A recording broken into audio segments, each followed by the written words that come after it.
el campo como patrimonio cultural de la Ciudad de México. Celebrando y contribuyendo a la herencia de nuestra tierra.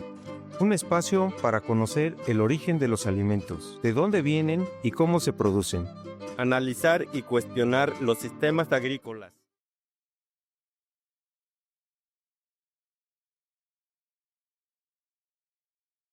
Muy buen día, amigas y amigos. Bienvenidos al programa El Campo como Patrimonio Cultural, programa que elaboramos en coordinación con la Secretaría de Pueblos y Barrios Originarios y Comunidades Indígenas residentes de la Ciudad de México, CEPI. El día de hoy hablaremos de un tema que nos afecta a todas y todos, y este lleva como título Cuidemos el agua en la Ciudad de México, un recurso vital que lamentablemente cada día se vuelve más escaso.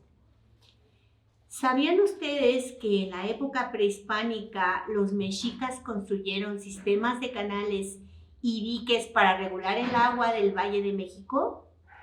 La relación con el agua ha sido parte de nuestra historia y cultura. Hoy toca a nosotros protegerla. Muy buen día, como siempre es un gusto saludarlos. Así es, maestra Félix. La Ciudad de México enfrenta uno de los retos más grandes, que es garantizar agua suficiente y de calidad para más de 9 millones de habitantes. Hoy conoceremos datos, consejos y la voz de expertos y ciudadanos que nos invitan a reflexionar qué podremos hacer para cuidarla. El agua que llega a nosotros a través de los hogares proviene de la gran parte del sistema Cutzamala, de pozos y de fuentes subterráneas. En la Ciudad de México se desperdicia hasta el 40% del agua por fugas en la red y además en casa seguimos usando lo necesario. Hemos visto, y no me van a dejar mentir, maestra Félix, que simplemente dejar la regadera goteando, ver la llave goteando y en fin, muchas cosas pues crean esa parte de desperdiciar el agua y que lamentablemente a veces como seres humanos vemos que se está desperdiciando y no hacemos absolutamente nada como para poder contener. Félix. Fíjate que es muy importante lo que dices, es cotidiano luego muchas veces ver esas fugas de agua que a veces pensamos que son insignificantes, pero que como dicen por ahí, gota a gota, el agua se agota. Para entender mejor este panorama, tenemos con nosotros a la presidenta del Comisariado Ejidal del pueblo de San Andrés Mixquic, de la Alcaldía Tláhuac, Angélica Arontes Suárez.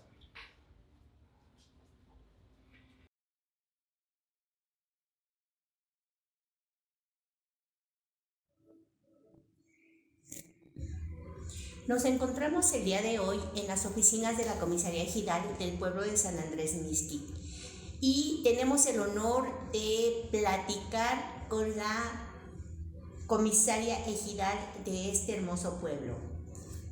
Hola, buenos días. Mi nombre es Angélica Arontes Suárez y como bien lo comenta, soy la presidenta del comisariado en el ejido de Mixquic. Presidenta, vamos a tratar el día de hoy un tema por demás importante para las labores del campo y está relacionado con la importancia del agua para las labores agrícolas. ¿Usted qué importancia considera que tiene el agua para el campo de la Ciudad de México en general y el campo del pueblo de San Andrés Mixquic en específico? Pues mire, el tema del agua pues es importantísimo. Sin ese recurso pues nosotros no podríamos como ejido estar produciendo las hortalizas que llegan a la Ciudad de México. En cuanto al agua, hace años atrás o décadas atrás, los cultivos aquí en el ejido eran principalmente de temporal y obviamente pues se sembraba el maíz. En esas fechas obviamente los productores, nuestros abuelos, pues ya tenían fechas determinadas para preparar la tierra, para sembrar, porque ya ellos ya calculaban las fechas en las que venía, obviamente, la temporada de lluvias. Al día de hoy eso ha cambiado. El cambio climático ha hecho que, vamos a decir, la actividad del agua cambie. Ahora es muy importante que los canales se conserven, vamos a decir, viables, limpios, para que puedan servir como reserva de agua para los riegos. Ya no se utiliza mucho la siembra por temporal, ahora es por riego, por bombeo, y es importante que nosotros tengamos pues agua de calidad, agua tratada. Lamentablemente lo que nos abastece al ejido de Mixquic de agua es el río Meca. El tema que tenemos con el río Meca es que es un río que obviamente recorre 11 municipios por parte del Estado de México, y esos municipios vierten sus aguas residuales en ese río. Ese río llega a nuestro ejido y pues también contamina, ¿no? Contamina nuestras tierras, contamina otros canales, porque ese río también tiene comunicación con canales propios dentro del ejido. Problemática en cuanto a ambiental, pues yo creo que es muy importante que las instituciones dedicadas a preservar el medio ambiente pues tengan como punto clave que el agua con la que se riega aquí en Mixquic, en el ejido, pues debería de ser de mejor calidad. También tenemos otro tema del lado de la alcaldía Milpa Alta. A través de Barranca Seca, también vamos a decir que los pueblos que se encuentran en esa alcaldía también vierten sus aguas residuales en esa barranca y por gravedad llegan al ejido de Mixquic. Entonces es un problema conjunto tanto del lado del Estado de México como del lado de la ciudad, y que nos ha costado trabajo, buscar soluciones. Las poblaciones vamos creciendo, vamos buscando lugares de hábitat, y pues también de alguna manera vamos invadiendo espacios que por naturaleza deberían de ser para agua pluvial, más sin en cambio se han convertido en contenedores de agua residual. Este tema sí nos preocupa como ejido, porque son, el recurso principal para que nuestros productos, para que nuestros, vamos a decir, ejidatarios, pues garanticen una cosecha. Sin ese líquido, pues simplemente no tendríamos la producción que el ejido de Mixquic tiene en su mayoría, ¿no? Hay ejidos que producen, a lo mejor algunos también producen hortalizas, pero en cantidad, vamos a decir, significativa, el que más produce pues es el ejido de Mixquic. Al inicio comentaba usted que principalmente los cultivos eran de temporal. Recuerdo que nuestros abuelos como que tenían un sistema para predecir cuándo iban a ser los periodos de lluvia principalmente. ¿Se acordará usted? Creo que le llaman las cabañuelas. Sí, efectivamente. Los abuelos tenían para predecir las fechas apropiadas para trabajar la tierra y poder sembrar.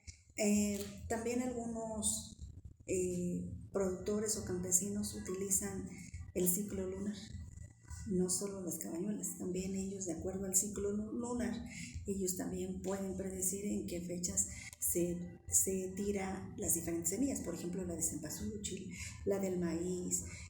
Aquí en Mixquic también tenemos en el ejido, y que ya está perdiéndose esa semilla, hay un chile, un picante, que aquí es conocido como chile de agua, y precisamente vamos a decir, la práctica de cultivo de esa semilla también se ha ido perdiendo, porque las condiciones de la calidad del agua queman el chile.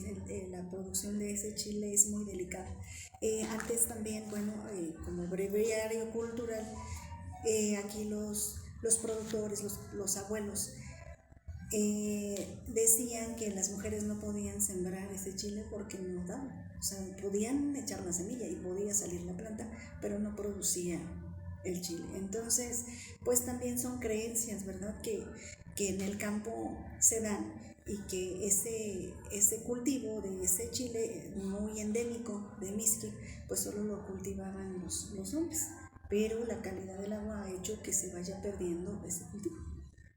Aquí se utiliza principalmente el riego por bombeo, aunque hay instituciones como la Corenader que han tratado de poner en práctica nuevas formas de riego como la aspersión o el goteo, precisamente para aprovechar y no perjudicar los terrenos. Cuando es el sistema por bombeo, generalmente lo que se hace aquí en el ejido es que se inundan las parcelas y los riegos generalmente, dependiendo del tipo de cultivo, pueden ser los riegos por semana o cada 15 días.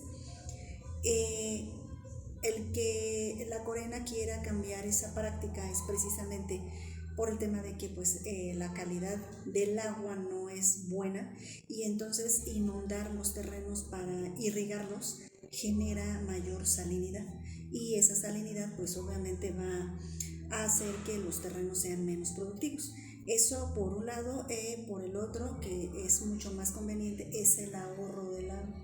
También nosotros estamos sufriendo ya la escasez del agua y lo que se pretende y que se puedan cambiar esas formas de riego, pues es que si es por aspersión, pues se utilice menos agua y regar una mayor cantidad en cuanto a la superficie de tierra. Qué interesante, mire.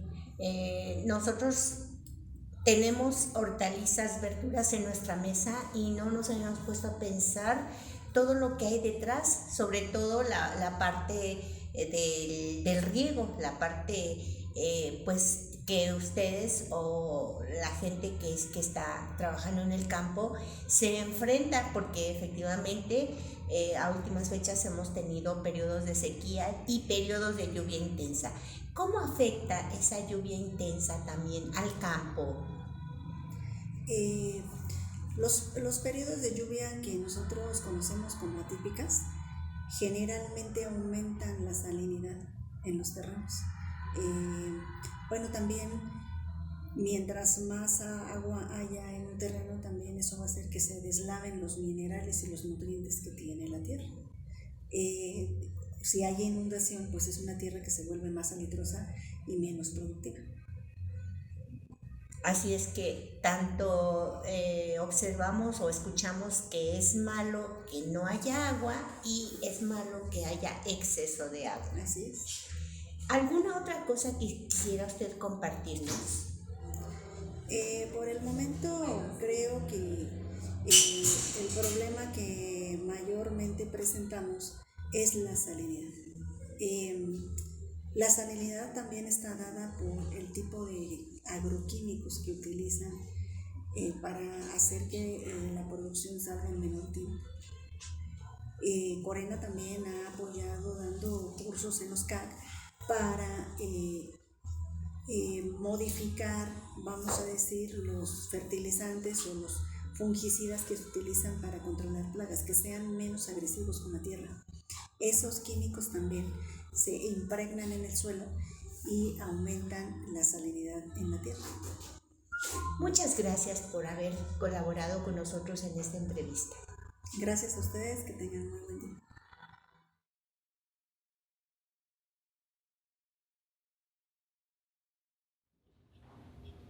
Es muy importante esta entrevista, quiero decirles, porque pues como una de nuestras autoridades de aquí del pueblo en donde estamos nosotros, en el pueblo de San Andrés Mixquic, saber la problemática, y qué bueno dar a saber a toda la Ciudad de México exactamente la problemática del agua en el pueblo de San Andrés Mixquic.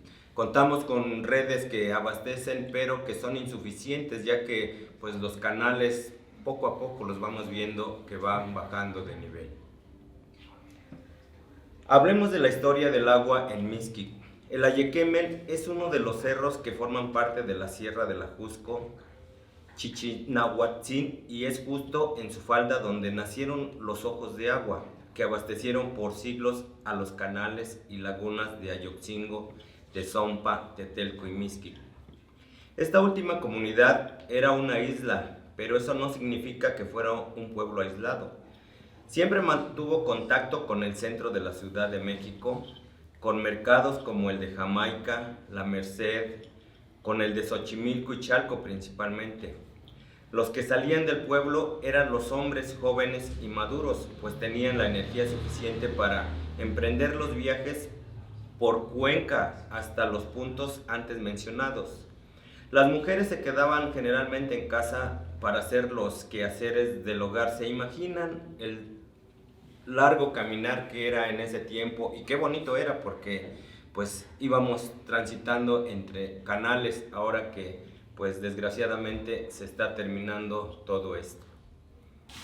A lo largo del siglo XIX, el paisaje cultural de los pueblos del sureste de la Cuenca de México comenzó a vivir un proceso cada vez más acelerado, que culminó con la desecación de sus lagos y con ello la desaparición de una cultura lacustre.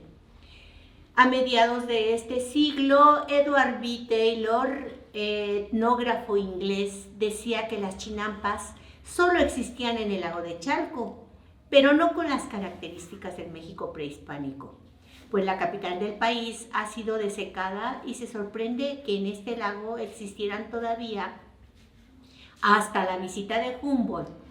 Concluye con la siguiente frase: de cualquier manera, ahora ya han desaparecido, aunque todavía se llama chinampa a los terrenos que existen a lo largo del canal, y que esas chinampas aún existen en el pueblo de San Andrés Mixquic. Y efectivamente, al lado de ellas tenemos diversos canales, aunque desafortunadamente ya con el agua un poco contaminada. El agua tiene una memoria perfecta y está tratando siempre de volver a donde estaba. Y es que en 1867, después de la caída de Maximiliano, ya con Juárez en el gobierno, se nombró una comisión que estudiara los problemas del Valle de México y propusiera una solución adecuada para la navegación libre en el canal de Chalco, sin afectar a los diques que, si bien prevenían la metrópoli de inundaciones, perjudicaban el tránsito de canoas. La situación del lago de Chalco era un tema que no podía faltar en la agenda de los gobiernos de esos años. En 1867, Aurelio Almazán señaló que el canal que va de México a Chalco se encontraba en un buen estado para la navegación. A partir de 1877, la expansión de la Ciudad de México se disparó como consecuencia de la desamortización de bienes del clero y de las comunidades. Pero la ciudad, desde finales del siglo XVIII, comenzó a crecer. Los cambios se hicieron presentes en la fundación de nuevas colonias, en la arquitectura y la planificación urbana, elementos que representaron al progreso, siguiendo los tratos de arquitectura de la época. Sin embargo, ese crecimiento y esa urbanización planificada no era para todos. Fíjate que es muy importante hablar de eso, porque en ese tiempo los campesinos visitaban los mercados de la ciudad y solo algunos salían de estos espacios. Este progreso, concebido por los gobiernos liberales, les fue ajeno al que no pertenecieron y del que no disfrutaron, ya que nunca fueron considerados como ciudadanos ni fueron contemplados en ese desarrollo, sino para la utilización de sus recursos naturales, especialmente el agua. Desde el siglo XIX, Xochimilco fue percibido desde la Ciudad de México como una promesa de futuro, y no solo por su vocación agrícola, sino sobre todo por su abundancia de agua. Desde entonces, la modernización de la Ciudad de México se hace a costa de los recursos naturales y humanos de los pueblos próximos a ella. El río Ameca, historia de un despojo. El 25 de octubre de 1895, Porfirio Díaz publicó en el Diario Oficial un decreto para canalizar las aguas depositadas en el lago de Chalco y la de los manantiales que lo alimentan, desecando los terrenos ocupados por dicho lago. De esta manera, los españoles Remigio e Íñigo Noriega fueron los autores de una de las obras de ingeniería más importantes de su tiempo, la desecación del lago de Chalco, cuya área desecada pasó a ser propiedad de la hacienda de Jico. Para poder lograr este objetivo, en 1902, los hermanos Noriega encauzaron el río Ameca hacia el Gran Canal y con ello evitaron que su agua siguiera alimentando el gran lago de Chalco. Fíjate, qué datos tan interesantes, Félix. Por lo tanto, la desviación del cauce del río Ameca quedó de la siguiente manera. A la altura del pueblo de Temamatla, que lo tenemos por aquí cerca de Chalco, lo dirigieron hacia el norte para llegar a la ribera del lago, entre los pueblos de Chimalpa y Chalco, para posteriormente llevarlo más hacia el sur del lugar en que debía abrirlo, con el fin de tomar posesión de las tierras que al norte del canal Río Ameca, el canal del Río Ameca, quedaban. Tierras que pertenecieron a Mixquic y que Noriega no había podido obtener por otros medios lícitos.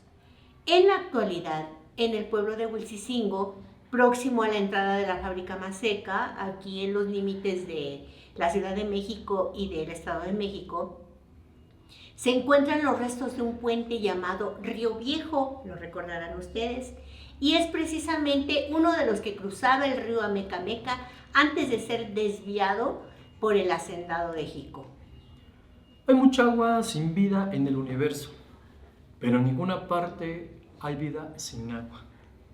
Para finales del siglo XIX, Mixquic se dividía en 4 barrios y al estar dentro del lago de Chalco, se vio afectado directamente, ya lo comentaba usted, por la obra de los Íñigo Noriega, maestra.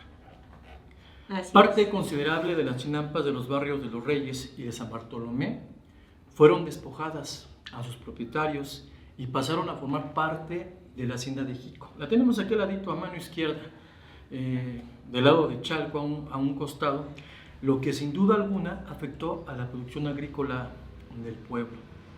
Es decir, las tierras del lado del norte del borde del río Ameca pertenecían al hacendado de Jico y por el lado sur a los de Mixquic. De esta manera tuvo 2 funciones, la de la presa y la frontera. Estamos hablando de lo que es el bordo río Amecameca, que actualmente lo vemos. Las familias más afectadas fueron las que tenían sus chinampas en los barrios de Los Reyes y de San Bartolomé, ya que los Noriega se las apropiaron. Este fue el primer atentado contra la cultura lacustre y agrícola, pero sin embargo, el resto del pueblo no fue desecado, gracias a que los manantiales que abastecieron a su zona chinampera permanecieron intactos para estos años, lo que permitió la continuidad de la flora y de la fauna, maestra. Fíjate que es muy importante hablar de la flora y fauna endémica de cada región porque, pues, ¿qué pasaría si no hubiera agua? El agua es el vital líquido que se requiere, no precisamente para, pues, nosotros como humanos, sino para todas las regiones. Imagínate si no hubiera agua, pues se terminaría todo lo que implica fauna y flora. Mixquic, déjenme decirle, en un tiempo era una roca redonda, era una isla denominada por sus pobladores como el Plato Rojo. Los caminos eran conocidos como acalotes y apantles. Su agua era corrediza, las casas eran sencillas, de lagunero se puede decir en ese tiempo. Algunas eran de paredes de adobe y techadas a 2 aguas con ramas. Las familias con mayores ingresos, déjenme decirle, tenían sus paredes de piedra, pero la mayor parte de las casas eran de chinamil. Esto que es el zacate como tradicionalmente lo conocemos. Tanto las paredes como el techo durante las noches se iluminaban con cera de colmena o parafina del centro. No fueron pocas las ocasiones en las que las casas se incendiaban por la vulnerabilidad de los materiales ante el fuego.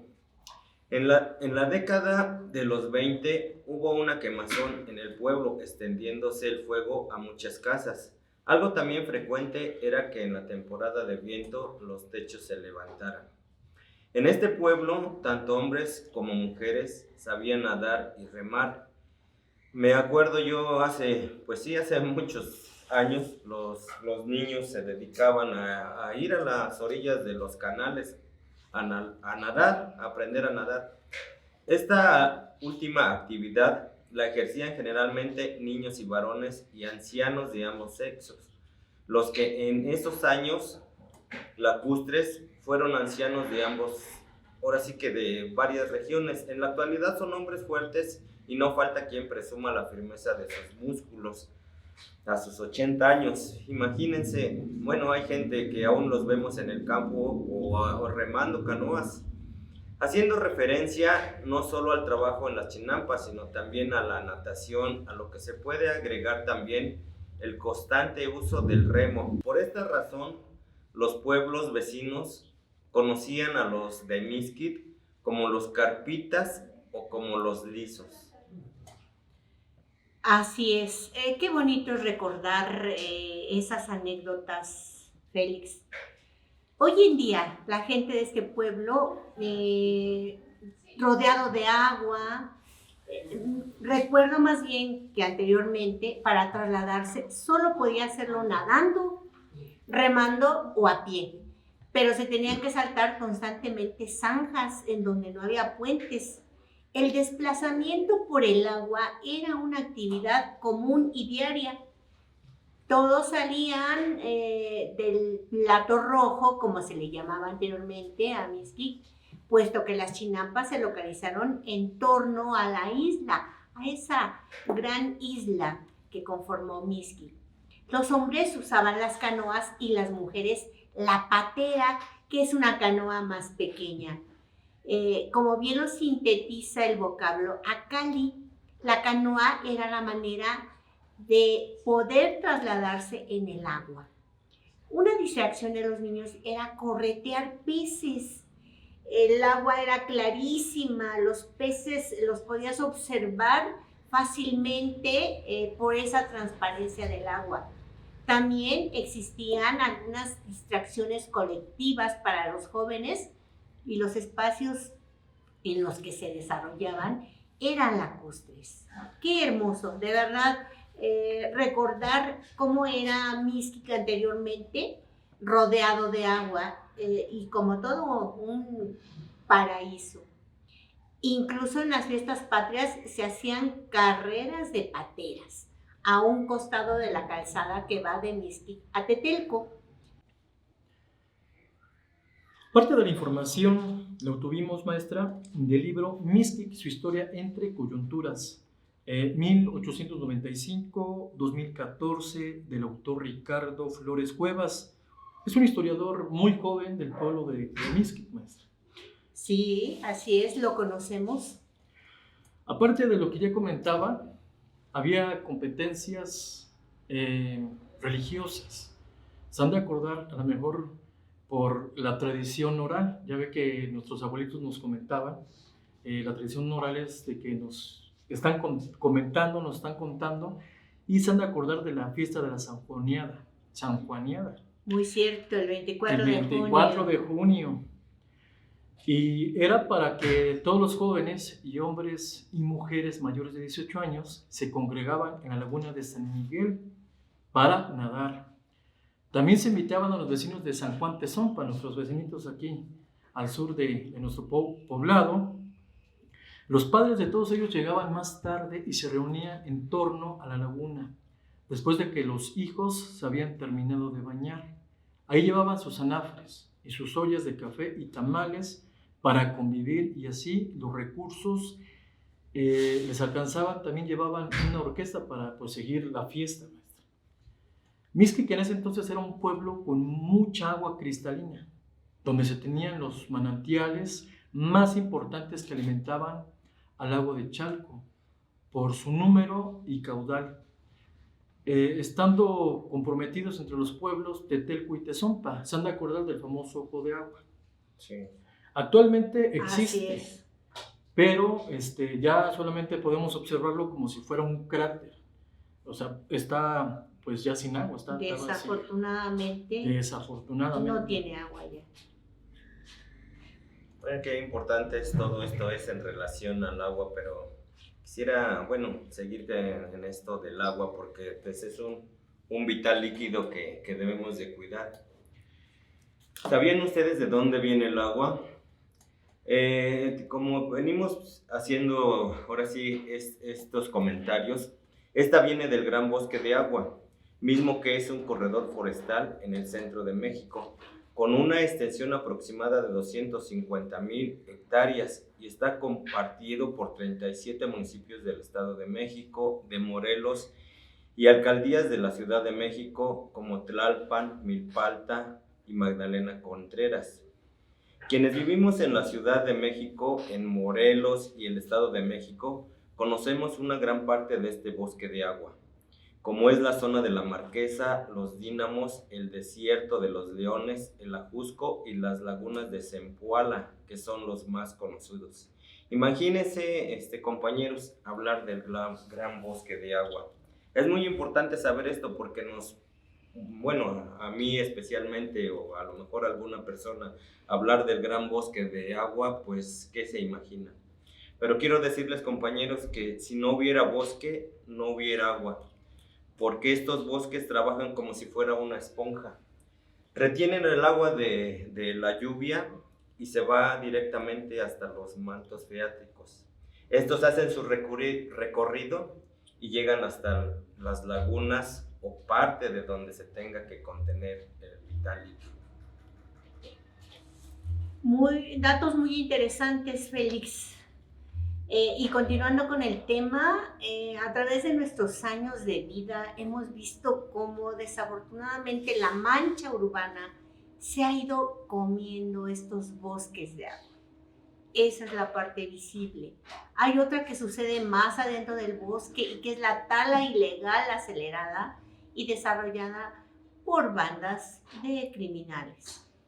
En el bosque de agua, en el pasado, escurría este vital líquido hacia la cuenca del Valle de México a través de ríos y aguas subterráneas. Los ríos poco a poco han ido desapareciendo.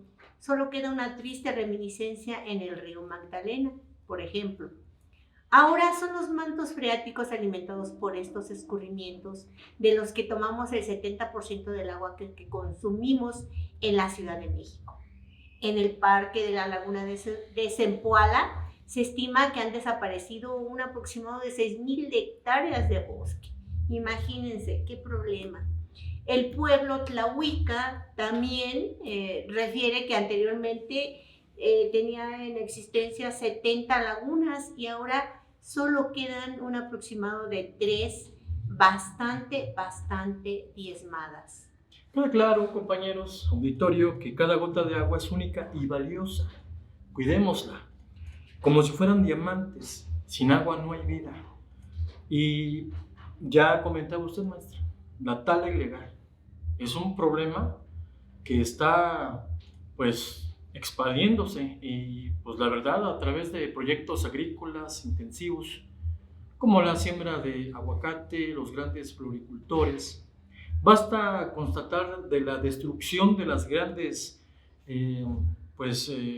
zonas como bosques en el estado de Michoacán por la siembra de aguacate y de la contaminación del agua por los miles de toneladas de fungicidas y fertilizantes, así como las enormes entidades. La lucha de las comunidades del bosque de agua debe ser apoyada por todos los que recibimos los servicios ambientales de esta región. Su labor por la conservación de su territorio es también la lucha por los servicios que nos brindan actualmente. Así es. ¿Sabían que la Ciudad de México enfrenta uno de los retos más grandes, que es garantizar agua suficiente y de calidad?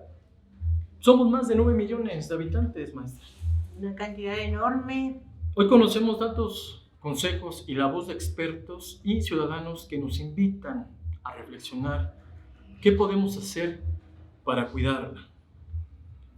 Fíjate qué importante es qué podemos hacer para cuidarla. Pues hay muchas cosas que hacer y que realizar, pero no solamente entre algunos, entre toda la gente, porque pues el agua no sabemos, ojalá y que nunca se llegara a acabar. Quiero decirte que el agua llega a nuestros hogares.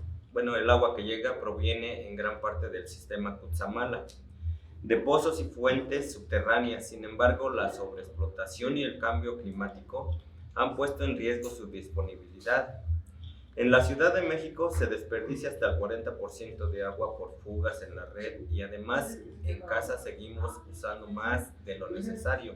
Nos damos cuenta que, bueno, pensamos que tenemos suficiente agua, pero quiero comentarles, compañeros, que poco a poco hay menos agua.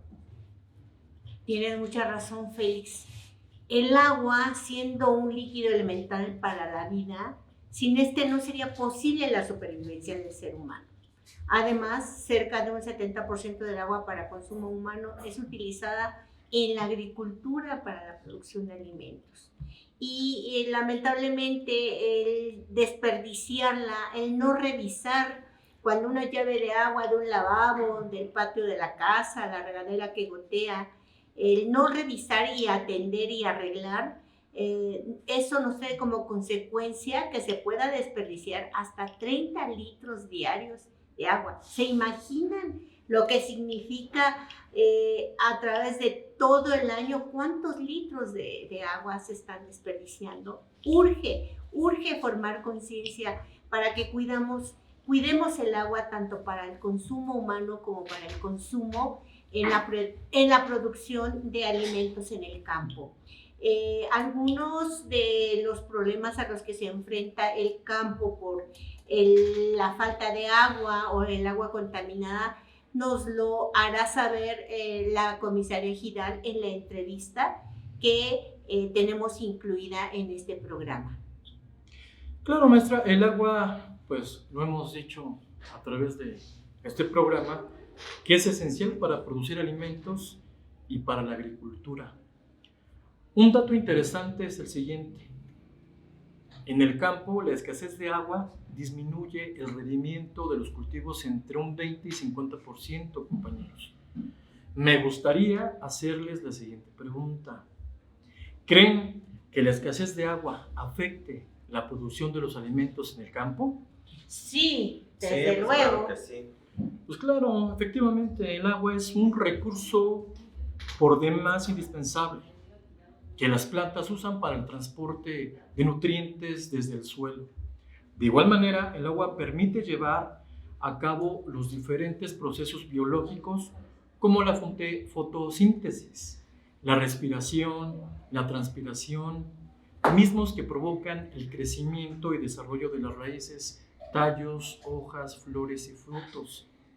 Este vital líquido, la producción de alimentos provenientes del campo, se ven amenazadas y por lo tanto la seguridad alimentaria de la población se ve afectada. Me gustaría hacerles otra pregunta más. ¿Creen que todas las plantas necesitan la misma cantidad de agua para vivir? No necesitan la misma cantidad, son diferentes. Sí, claro que sí, porque pues cada tipo de planta tiene una necesidad diferente de agua. De hecho, ese requerimiento varía de acuerdo con la etapa de crecimiento en la que se encuentra la planta. La cantidad de agua que necesita un cultivo dependerá de cuánta agua se evapora en el subsuelo, en conjunto con el agua que transpiran las plantas de cultivo, lo que se conoce como la evaporación. Compañeros, me encontré con este dato de cifras alarmantes. Para producir 1 kilo de tomate necesitamos 214 litros de agua. Para 1 kilo de lechuga, 237 litros. Para 1 kilo de papa, 287 litros. Para 1 kilo de café, imagínense 1,056 litros. Para 1 kilo de maíz, 1,544 litros.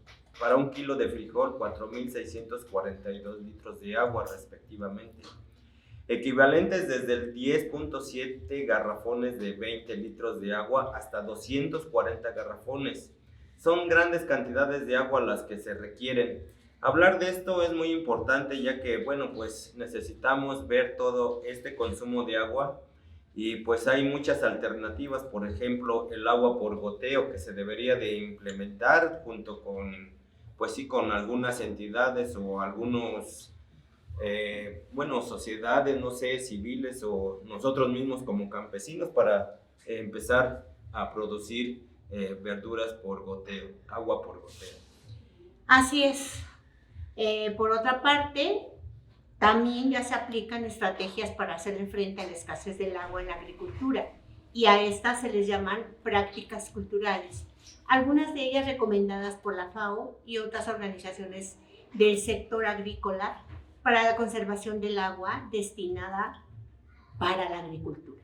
Y estas son la captación, almacenamiento y utilización del agua de lluvia y el uso más eficiente de riegos, evitando que se derrame el agua mediante la mejora y tecnificación de las instalaciones de riego, así como la conservación del suelo mediante la no quema y la incorporación de rastrojos para tener la humedad adecuada en el suelo.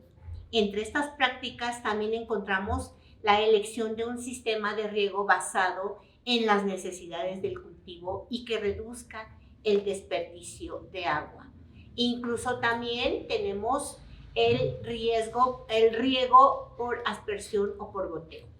El de aspersión consiste en suministrar el agua al suelo mediante pulverizadores o aspersores de manera similar a la lluvia.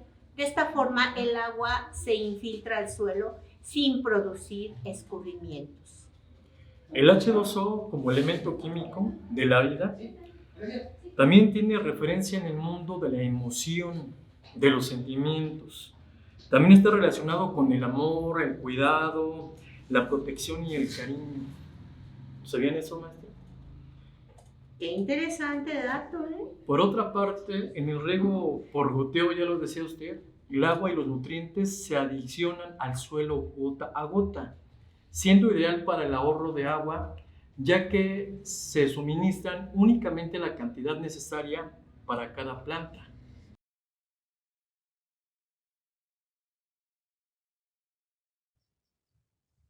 Muy buenos días. El día de hoy nos encontramos con Mario Pozos. Él es el primer secretario del Consejo de Vigilancia de la Comisaría Ejidal en Mixquic. Señor Mario, muy buenos días. Buenos días. ¿Qué sistemas de riego utiliza el campo de San Andrés Mixquic? Bueno, desde que yo me acuerdo aquí, el riego se utiliza riego por irrigación, ¿no? por surcos, por medio de la irrigación por surcos, por camellones. Aquí son los cuadros que se llaman camellones. Es el tipo de riego que se utiliza aquí. Bueno, desde que yo he visto, es el único riego. Hay dos o tres personas que ya utilizan aspersión, pero en general es el riego por irrigación por surcos, por cuadros. Sí, tenemos conocimiento de que no solamente se toma agua de los canales, sino que también hay una red hidráulica que baja del Cerro de la Estrella. ¿Nos podría hacer un comentario? Así es, no estoy muy enterado de eso, ¿no? Pero sí sé que baja del Cerro de la Estrella, pasa pasa por la red hidráulica de Tláhuac, llega a Paso del Toro e irriga las parcelas de las tablas una parte de las tablas de aquí del ejido de Mixquic. Muy bien. ¿Qué importancia tiene el agua para el campo de Mixquic? Pues el agua es vital, ¿no? En Mixquic es vital el agua para los campesinos. Mucha importancia.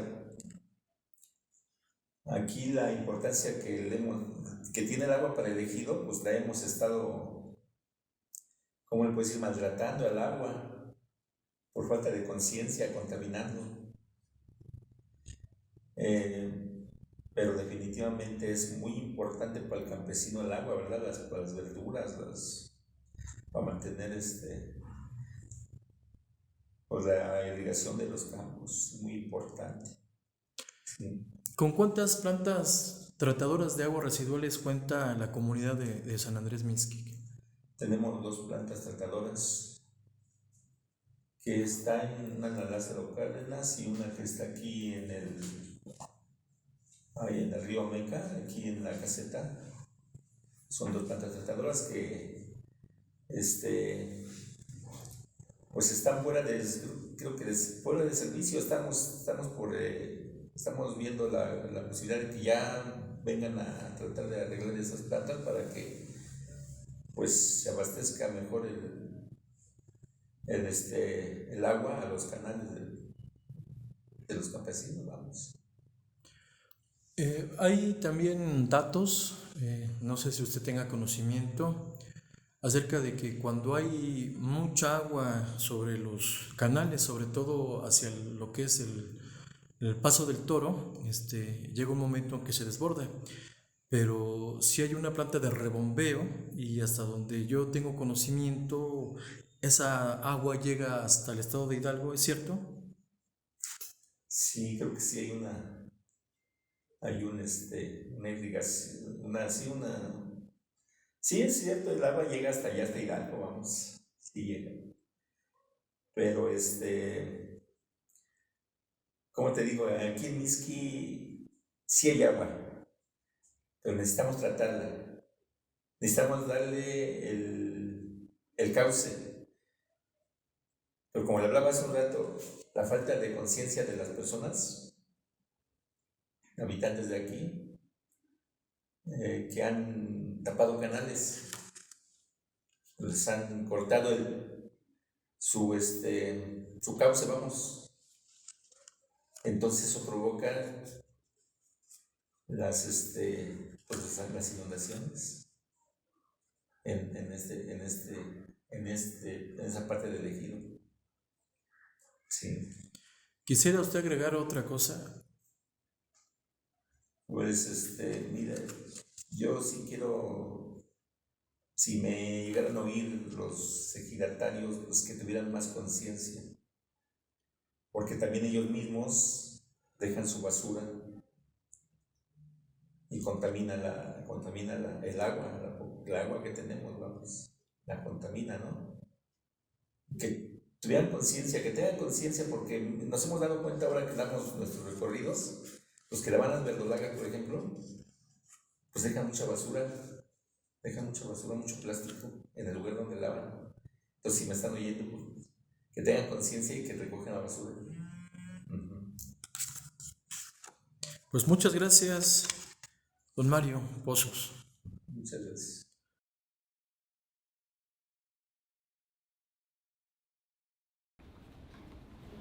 A todos los problemas a los que se enfrenta la escasez del agua, podemos comentar también, compañeros, que se encuentra la tala ilegal. Esta se ha ido sumando a ir deteriorando cada vez más y más el que tengamos suficiente agua, y por lo tanto que haya proyectos agrícolas pues con buenos resultados. También el que se realicen o haya producciones agrícolas intensivas, como es la siembra de aguacate y los grandes floricultores, que ocupan una cantidad excesiva de agua. Basta constatar la destrucción de los grandes bosques en el estado de Michoacán por la siembra de aguacate y la contaminación del agua por los miles de toneladas de fungicida y fertilizantes, así como las enormes cantidades de insecticidas. Eso también ha estado afectando, pues porque contaminan el agua que se va a utilizar para el riego en el campo. La lucha de las comunidades del bosque de agua debe ser apoyada por todos los que recibimos los servicios ambientales de esta región. Su labor por la conservación de su territorio es también la lucha por los servicios que nos brindan actualmente. ¿Tú qué opinas, Giovanni? Coincido con lo que acabo de hablar, maestra, con la tala ilegal. ¿Por qué es tan importante poner el punto sobre la mesa? Al no ver árboles o al estar talando árboles, pues le estamos quitando a los cerros del sur de la capital del país, aquí en la Ciudad de México, la parte de Milpalta, la parte de Tlalpan, de Magdalena Contreras, le estamos quitando realmente lo indispensable para hacer agua, ¿no? Para que se vuelva a crear agua. Es importante dar a entender por qué es tan importante la problemática de la tala de árboles. En ese sentido, es un generador para la Ciudad de México y sobre todo para las alcaldías que están abajito, como Tláhuac, que es Xochimilco, que es donde se recargan los mantos freáticos, ese tema. Cabe destacar que tenemos que hacer mucha conciencia sobre esta parte, ¿no? Por eso lo remarcamos mucho, para que el auditorio nos entienda acerca de la problemática. ¿Tú qué opinas, Félix? Sí, pues es muy importante porque pues mucha gente desconocemos qué puede impactar la tala de árboles al agua, pero en realidad no sabemos que, por ejemplo, todos los árboles hacen sombra en todas las zonas boscosas, que son muchas, y desgraciadamente poco a poco la tala ilegal va acabando con esas zonas. Quisiera platicarles, auditorio, a toda la gente que nos ve, que es muy importante tener bosques, y bosques llenos de árboles, porque son los que realmente captan el agua de la lluvia. Si no tuviéramos árboles en toda esa zona boscosa de todas las zonas que hemos hablado en el transcurso del programa, de la Jusco, de la Marquesa, de tantas zonas que tenemos aún llenas de bosque, pero desgraciadamente la tala ilegal, como en varias ocasiones ya comentamos, está destruyendo el bosque. Esta sombra que dan los árboles es lo que mantiene que cuando llueve el agua llegue a las profundidades, haciendo ríos que nosotros no entenderíamos, y para entenderlo necesitamos estudiar muy poco cómo se maneja todo este sistema, ya que hay ríos subterráneos que captan el agua. Estos ríos subterráneos llevan el agua, como habíamos dicho, a las zonas de lagos que aún todavía tenemos. Imagínense qué importante es el bosque, y qué importante es terminar con toda la tala clandestina. Y yo les preguntaría, compañeros, ¿qué podemos hacer nosotros, los ciudadanos, los que pues no tenemos el gusto de ir a producir cultivos en el campo? ¿Qué podríamos hacer para evitar que esa poca agua que ya existe se deje de contaminar? Pues yo creo que por principio de cuentas tendríamos que hacer conciencia de no tirar basura. Desafortunadamente el hecho de que cualquier objeto, llámese botellas, llantas, se han encontrado hasta televisiones, sillones de salas en los canales. ¿Cómo ven? Yo vivo en un área rodeada de canales y he observado esto. Entonces yo me he puesto a pensar cómo es posible que la gente no tome conciencia y vea que está contaminando con toda esa basura. ¿Cómo es posible si, aunque es cierto que no, en ocasiones los carros que recolectan la basura no pasan de manera frecuente?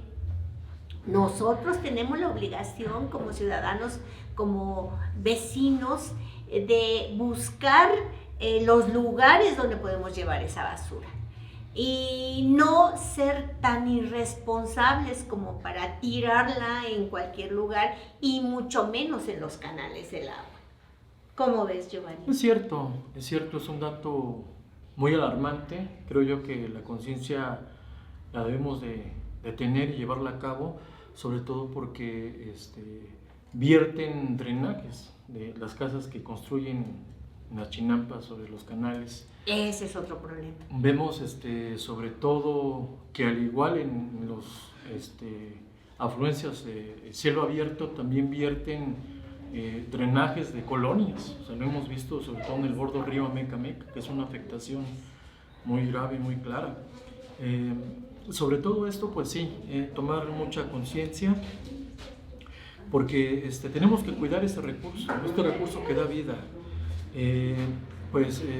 Quiero hacer un señalamiento, sobre todo la parte de Mixquic, sobre todo los riegos que aún todavía en las chinampas, en los ejidos, vierten, que es a través del riego por aspersor y también de rebombeo.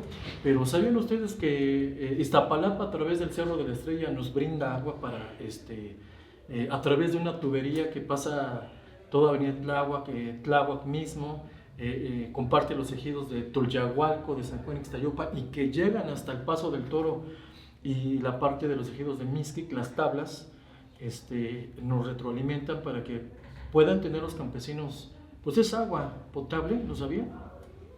Sí, fíjate que es muy interesante, bueno, sí sabíamos, pero qué bueno que hablas de esto, de la retroalimentación que viene del Cerro de la Estrella, porque pues hablando de todo esto, es muy importante saber por qué está llegando el agua y por qué no se ha mantenido el agua. Este trabajo quisiera platicarte, Giovanni, compañeros, la gente que nos escucha, que debería de ponerse más interés en la gente encargada de ver todas estas cuestiones, porque se necesita un trabajo muy, muy grande, dependiendo de las dependencias, podríamos decir, a la que le corresponda, porque los canales están ensolvados. Todos los canales que tenemos aparecen ensolvados y no se hace la limpieza correspondiente para mantener el agua y que esa agua se siga filtrando y mantenga los campos húmedos, porque se desperdicia mucha agua precisamente porque los canales no tienen el nivel suficiente y nada más vemos cómo se va en unas partes. Se concentra en unas partes el agua. Exactamente, y nada más pasa y no la ocupan, quisiera decirle, por lo mismo que no hay nivelación en los canales. De ser un pueblo pues con mucha agua, o sea, ya hablamos de la historia, estamos pasando a ser un pueblo sin agua. O sea, Exactamente. definitivamente, sobre todo por la inmoralidad o la inconsciencia que como seres humanos no llevamos. Igual hacer un comentario muy breve, seguramente el auditorio no ha estado escuchando sonidos externos, reiterarles que estamos pues grabando en el corazón del pueblo de San Andrés Mixquic. Tan es así que en la vida cotidiana pues fluye, entonces pasan motos, pasan carros y bueno, eso es el por qué se escuchan muchos sonidos. Maestra, igual pues señalar sobre todo o hacer conciencia a la gente, ¿no? Ya hablaba usted muy acertadamente que vemos cómo a través de las llaves están cayendo gotita tras gotita. Hay fugas en las mismas regaderas, en los fregaderos, en mangueras que hemos visto y que a lo mejor lo pasamos desapercibido y como que no pasa nada y que el mundo rueda. Creo yo que sí tenemos que hacer conciencia a la gente de que esté atenta a este tipo de asuntos, sobre todo porque pues el agua es el futuro de nuestra ciudad y por lo tanto pues dependemos de ella. Fíjate, Giovanni, recuerdo que hace tiempo en algún programa de televisión se creó un proyecto dirigido a las infancias para que los niños fueran los inspectores del agua. Pues yo creo que tendríamos que retomar esta gran idea, este proyecto, e invitar a los pequeñitos, porque ellos, súper vivarachos e inteligentes, se dan perfectamente cuenta de si en casa hay llaves que estén goteando, si en casa hay la regadera también está goteando. ¿Y quién es mejor que ellos el fomentarles el valor del cuidado del agua y que ellos fueran esos inspectores que les dijeran a los adultos: papá, mamá, por aquí hay goteo, papá, mamá, podemos reutilizar el agua, por ejemplo, de lavar la ropa para los sanitarios? ¿Cómo ven esta idea? Y yo creo que nos ayudarían muchísimo los pequeñitos e irles fomentando esa conciencia del cuidado del agua. Pues sí, yo creo que tenemos que llegar nuevamente a los tiempos de antes, donde sí había conciencia, pero sobre todo respeto y dignidad. Hemos perdido actualmente ese tipo de situaciones y por lo tanto pues hemos dejado que se vaya perdiendo eso. Quiero comentar que sin agua no podemos vivir y es necesario que tomemos, ya usted lo dijo y volvemos a repetir nuevamente, hacer conciencia sobre la importancia, porque pues tenemos que lidiar, tenemos que vivir diariamente, porque nos queda claro que es un mensaje de vida. Félix. Pues sí, es muy importante todo esto. Quisiera recalcar y hacer hincapié en la problemática que se vive aquí en Mixquic y no a lo mejor en otras zonas más. En ver todas las instalaciones que, como hemos platicado, que el agua viene del Cerro de la Estrella, revisar todos los ductos, porque quiero decirles que hay ahora sí líneas de agua que desembocan en los terrenos, pero que desgraciadamente por las administraciones pasadas fueron las encargadas de poner esas tuberías.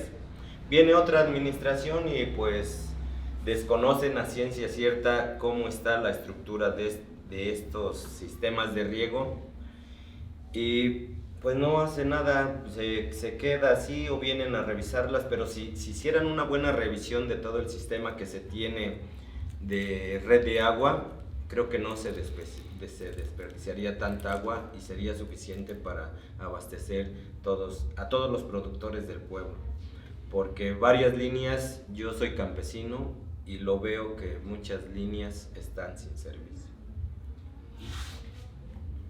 Pues desafortunadamente nos enfrentamos a todo este tipo de problemática y de situaciones. Quisiéramos despedir el programa, agradecer a la gente que nos escucha y no sin antes, al despedirnos, hacerlo con esta frase: el agua es vida y la vida está en tus manos, ciudadano, ciudadana. Gracias.